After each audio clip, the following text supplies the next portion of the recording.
एक छोटे अलग से शहर में एक घने जंगल में स्थित एक किस्सा है जिसे बिसरावट जंगल कहा जाता है। कहा जाता है कि वे जो भी प्रवेश करते हैं वे कभी भी वैसे ही नहीं लौटते।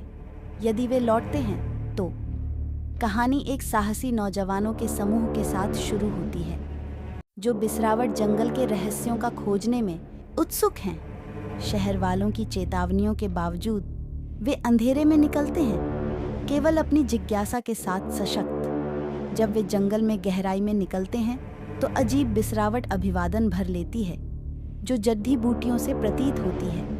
प्रत्येक कदम आगे एक अनजाने में कदम है, क्योंकि जंगल ऐसा लगता है कि यह मोड़ और मोड़ लेता है, उन्हें भटका देता है। जल्द ही वे समझते हैं कि वे अकेले नहीं हैं।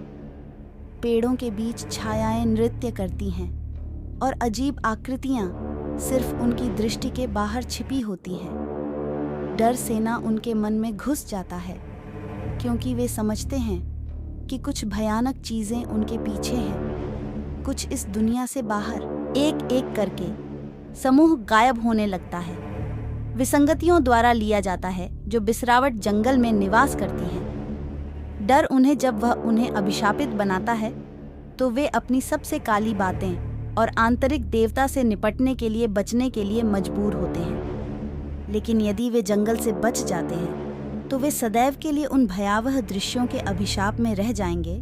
लेकिन यदि वे जंगल से बच जाते हैं तो वे सदैव के लिए उन भयावह दृश्यों के अभिशाप में रह जाएंगे, जानते हुए कि बिसरावट जंगल हमेशा इंतजार करेगा और अधिक आत्माओं को दावत देने के लिए भूखा होगा।